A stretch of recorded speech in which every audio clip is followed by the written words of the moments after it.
জাহাঙ্গীরের স্ত্রী পুষ্পা জাহাঙ্গীর খান তার স্ত্রীর বিরুদ্ধে শতপ্রণোদিত মামলা। জাহাঙ্গীরকে ছাড়াতে হামলার চেষ্টা, আমরা গতকাল সেই ছবি দেখেছিলাম। কেন্দ্রীয় বাহিনীর তাড়ায় পুকুরে ঝাঁপ দিয়েছিল এই জাহাঙ্গীরের অনুরাগীরা।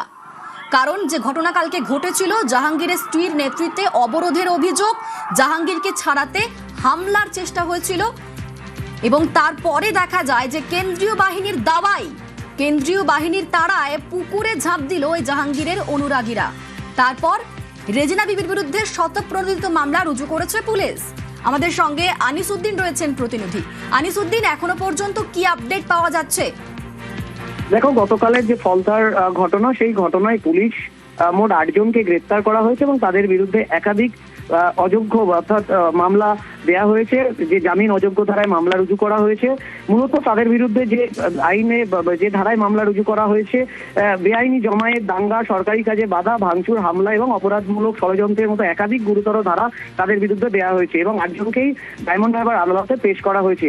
অন্যদিকে জাহাঙ্গীরের যিনি স্ত্রী রয়েছেন রেজিনা বিবি, তার বিরুদ্ধে পুলিশ শতপ্রণোদিত মামলা রুজু করেছে, যেটা বিজেপির পক্ষ থেকে অভিযোগ করা হয়েছিল যে গতকাল যেভাবে ফলতা জুড়ে অবরোধ করা হয়েছিল এবং জাহাঙ্গীর অনুগামীরা যে অবরোধ করেছিলেন তার নেতৃত্বে ছিলেন জাহাঙ্গীরের স্ত্রী রেজিনা খাতুন, ফলেই তার বিরুদ্ধে শতপ্রণোদিত মামলা রুজু করা হয়েছে। তবে জাহাঙ্গীর খান গ্রেপ্তার হওয়ার পর থেকেই কিন্তু তার যে দেশের বাড়ি সেখানে কিন্তু নেই তার স্ত্রী, এমনটাই আমরা সূত্র মারফত জানতে পারছি এবং তার খোঁজে বিভিন্ন জায়গায় তল্লাশি শুরু করেছে ফলতা থানার পুলিশ। বেশ, ধন্যবাদ আনিসউদ্দিন।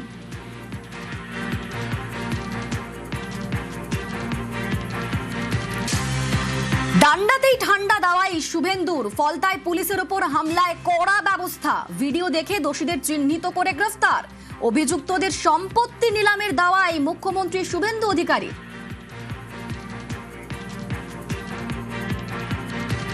পরিষ্কার ভাবে বলে যাই, আইন হাতে তুলে নেবেন না, এ সরকার ছাড়বে না। ফলতায় আইনের শাসন প্রতিষ্ঠা হয়েছে, এখানে শাসকের আইন চলবে না।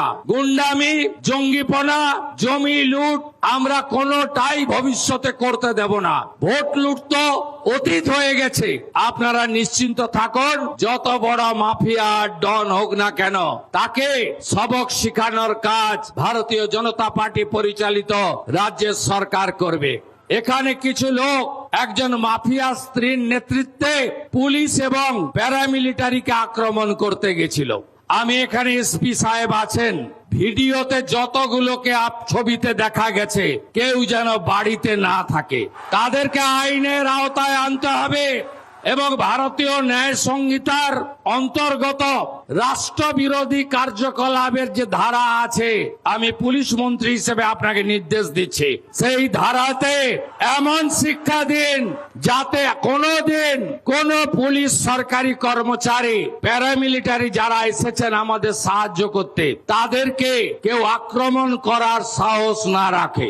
শুধু জেলের ভাত খাওয়ানো নয়, যারা হামলা করেছে তাদের সম্পত্তি বাজেয়াপ্ত করে সেই সম্পত্তিকে নিলামে চড়ানোর কাজও আপনাদের ডবল ইঞ্জিন সরকার করবে।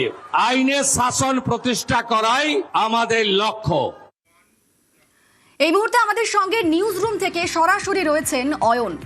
অয়ন, মুখ্যমন্ত্রী শুভেন্দু অধিকারী তিনি বারবার বলেছেন যে হামলা চালিয়ে কোনো সরকারি সম্পত্তি নষ্ট করলে তাদের কোনো রেয়াত নয়, তাদের বিরুদ্ধে কড়া পদক্ষেপ করা হবে এবং আজ ফলতাতেও তিনি সে কথাই স্মরণ করিয়ে দিলেন।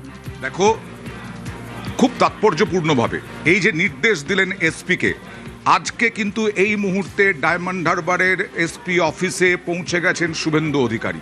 তাৎপর্যপূর্ণ, কারণ তিনি যে নাছোড়, কোনোভাবেই যারা হামলাকারী যে সম্প্রদায়েরই হোক না কেন, যারা সম্পত্তি নষ্ট করবে, সরকারি সম্পত্তি ভাঙচুর করবে, এর আগেই নির্দেশ দেওয়া হয়েছিল রাজ্য সরকারের তরফে, তাদের চোকাতে হবে মূল্য ঘটি বাটি বেচে।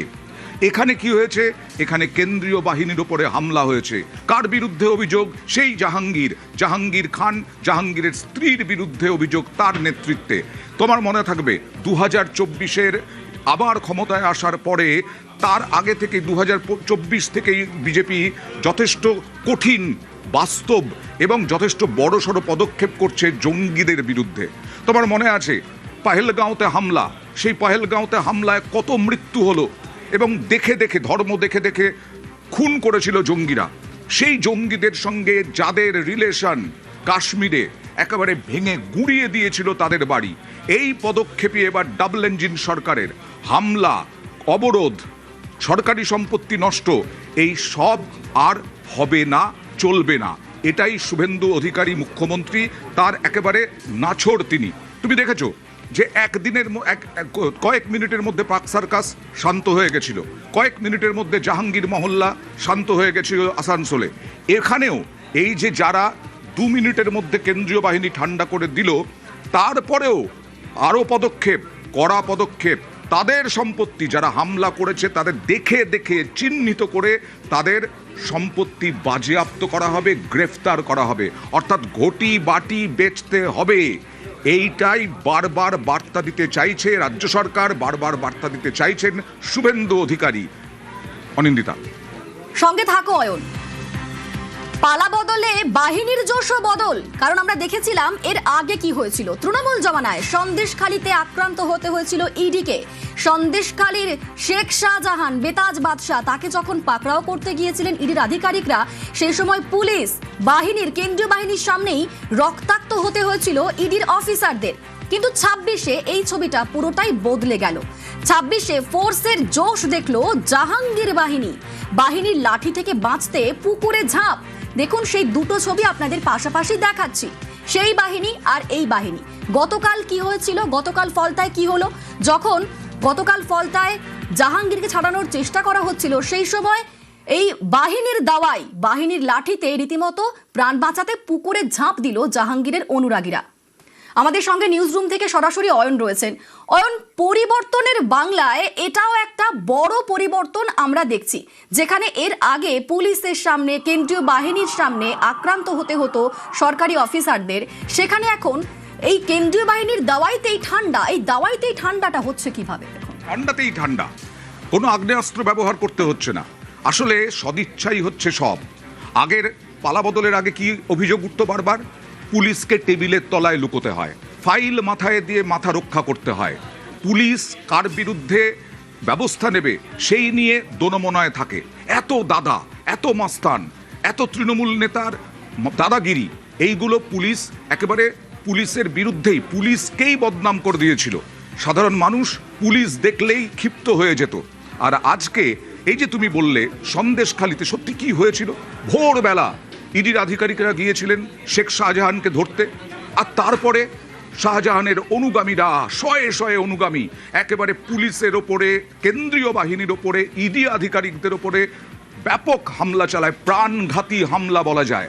রক্তাক্ত হন ইডি আধিকারিকরা, গাড়ি ভাঙচুর করা হয়, কেন্দ্রীয় বাহিনীকেও সহ্য করতে হয়েছে ওই অত্যাচার।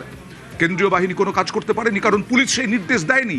পুলিশের নির্দেশেই তো কেন্দ্রীয় বাহিনী কাজ করবে।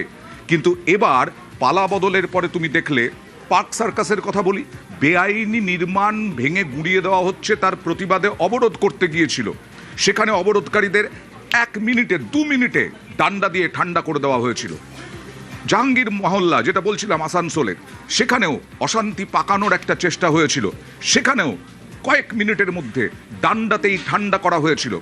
এবার একেবারে পরিষ্কার দেখা গেল জাহাঙ্গীরের অনুগামীরা ভেবেছিল এখনো জাহাঙ্গীরের দাপট আছে, এখনো জাহাঙ্গীর অনুগামীরা ভেবেছিল তারা হামলা চালালে পুলিশ কোনো ব্যবস্থা নেবে না। না, সেই পুলিশ আর নেই। পুলিশকে সদিচ্ছা, সরকারের সদিচ্ছা আছে, পুলিশকে স্বাধীনতা দেওয়া হয়েছে, আইনের শাসন চলবে, শাসকের আইন নয় বারবার বলা হয়েছে। আর তাই তুমি দেখলে এক নিমেষে কেন্দ্রীয় বাহিনীর ডান্ডা পুলিশের ডান্ডায় ঠান্ডা হয়ে গেল পুকুরে ঝাঁপ দিয়ে। বেশ, ধন্যবাদ অয়ন।